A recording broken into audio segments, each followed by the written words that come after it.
Karjan public સ્કૂલની ઘોર બેદરકારી સામે આવી હતી, જેમાં 28 પેસેન્જરની ક્ષમતા ધરાવતી બસમાં 45 થી વધુ વિદ્યાર્થીઓને બેસાડીને સ્કૂલમાં લઈ જવાતા વિદ્યાર્થીઓની સલામતી સામે સવાલો ઊભા થયા હતા.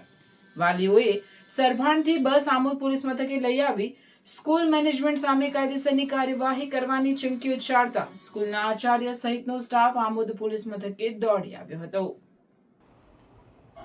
આમોદથી કરજણ પબ્લિક સ્કૂલમાં ભણવા જતા વિદ્યાર્થીઓની સંખ્યા વધુ હોવા છતાં સ્કૂલ મેનેજમેન્ટ દ્વારા 28 બેઠકોની ક્ષમતા ધરાવતી મિની બસ ફાળવી આપતા છેલ્લા કેટલાય મહિનાથી વિદ્યાર્થીઓ બસમાં ઊભા મુસાફરી કરી જીવના જોખમે અભ્યાસ કરવા મજબૂર બન્યા હતા. આ ઉપરાંત દાંડા ગામના કેટલાક વાલીઓ દ્વારા આમોદના વિદ્યાર્થીઓને ધમકાવી સીટ પરથી ઉઠાડી પાછળ ઊભા કરી દેવા જેવી ગુંડાગીરી પણ કરવામાં આવી હતી, જેથી આમોદના વિદ્યાર્થીઓના વાલીઓનો ગુસ્સો આસમાને પહોંચ્યો હતો. વાલીઓએ અનેક વખત સ્કૂલ શિક્ષકોને ફરિયાદ કરી હોવા છતાં સ્કૂલ મેનેજમેન્ટ દ્વારા કોઈ ધ્યાન આપવામાં આવ્યું ન હતું, જેથી આજરોજ સરભાણ ગામથી વાલીઓએ સ્કૂલ બસને આમોદ પોલીસ મથકે લાવી જમા કરાવી દીધી હતી. ત્યારબાદ સ્કૂલના પ્રિન્સિપલ સહિત સ્ટાફ આમોદ દોડી આવતા વાલીઓએ સ્કૂલ મેનેજમેન્ટના અન્યાય સામે પ્રિન્સિપલને ફરિયાદ કરી હતી. ત્યારબાદ પ્રિન્સિપાલે વાલીઓને બાંહેધરી આપતા મામલો થાળી પડ્યો હતો.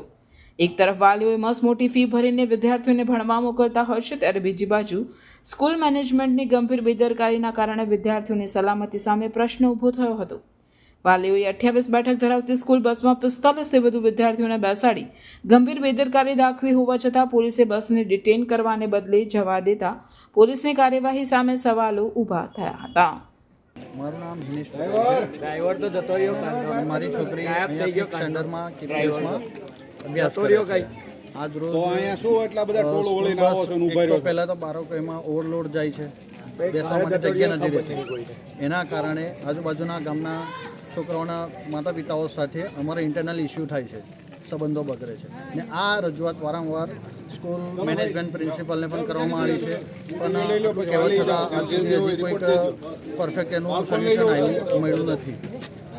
તો અમે એ જ આશા રાખીએ છીએ કે એનું વહેલી તકે કંઈક નિરાકરણ લાવે, કારણ કે હવે આ વસ્તુ આગળ વધારે વધે છે અને જેના કારણે અમારા ઇન્ટરનલ સંબંધો બગડે છે. આજુબાજુ ગામના જે બી છોકરાઓ આવે છે એમના બાળકો પણ ફીસ ભરીને એમને પણ બેસવાનો એટલો જ અધિકાર છે, પરંતુ બસમાં એટલી જગ્યા છે નહીં કે બધા સીટમાં બેસી શકે. તો સ્કૂલ મેનેજમેન્ટની એ રજૂઆત છે કે યા તો એની સ્કૂલ બસ મોટી કરો વધારે સીટરની, જેના કારણે દરેક સ્ટુડન્ટ આરામથી બેસીને જઈ શકે. સાંભળવામાં એવું મળ્યું છે કે 45 છોકરા બાળકોને અહીંયાથી ભરીને જાય છે અને 28 જ પેસેન્જરની કેપેસિટીની બસ છે. હા, બિલકુલ હશે. બસ નાની જ છે, એમાં કોઈ ઇસ્યુ નથી. એના માટે એમને કમ્પલસરી બસની સીટિંગ વધારે થાય એ પ્રમાણે વ્યવસ્થા કરવી જોઈએ. એ સિવાય બીજા વિદ્યાર્થીઓનો બી ઘણા બધા પ્રોબ્લેમો છે કે બેગ ઊંચકીને અહીંથી વજન વધારે જાય છે અને ઊભા જવું પડે છે. હા, એ જગ્યાના અભાવને કારણે એ વસ્તુ રહેવાની. બેગમાં આજે જોવા જઈએ તો સ્કૂલનો લોડ જનરલી આજનો અભ્યાસ એટલો બધો છે કે બેગનું વજન એમના કરતાં વધારે પડતું લેવામાં આવે છે.